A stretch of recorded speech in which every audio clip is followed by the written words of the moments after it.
I wanted to talk about the topic of, is it right for gay marriage to occur?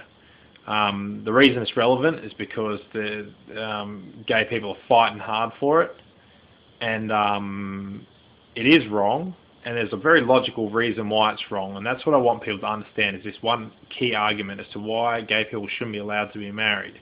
It's got nothing to do with homophobia, it's nothing to do with the irrational fear of homosexuals, it's got nothing to do with hate or anything like that, it's just logic, alright? Now this is the argument, and I hope you can respond as rationally as this.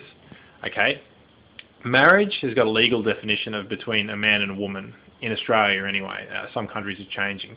Now, there's a logic behind that definition in that it's a natural union, because men and women can reproduce, they can create children. Also, marriage between man and woman creates the family structure where the father has a role to play in raising children and the mother has a role to play. It creates a unit, and it's natural where each one has a role to play, right? So marriage is legally defined man-woman because it's natural.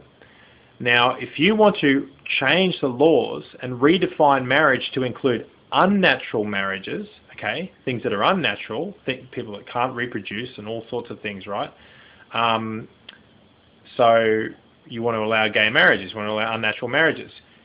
Homosexual people cannot just leave it at that. If you want to open the door to unnatural marriages, you have to allow for those people who want to marry their animals, and it happens in the world. There are people who want to marry their donkeys and their pigs. That is not natural, but if you want to allow for unnatural marriages, you have to allow for that. There are also people who want to marry inanimate objects such as brooms, or the man in Japan went to court to try and marry a cartoon character because he argued he was in love with it. And people argue that they're in love with their animals, and that animals love humans, okay?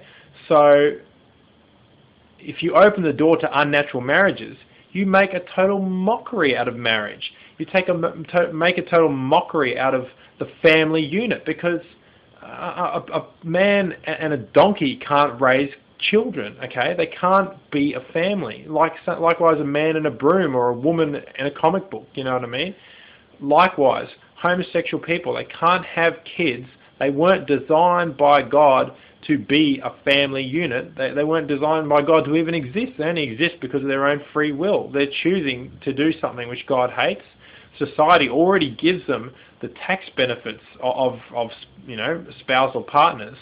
So why would they want marriage? One thing is unnatural, because if you open the door to them, you're opening the door to a flood of every minority group. Because think about it, if gays win their right saying, oh, we're being discriminated against, therefore, the second they get that right, the next minority group is going to jump up and say, well, I want to marry my dog or my pig. There are people like that in the world. I've heard about it in the news. You can look it up on the internet, okay? Then they're going to go to court for the same reason the homosexuals fought to get their perversions allowed legally, okay? It's just going to keep going and going and going. Leave marriage what it is. It's got a natural meaning. Leave it at that, and that's the only thing that makes sense in this world. Cheers.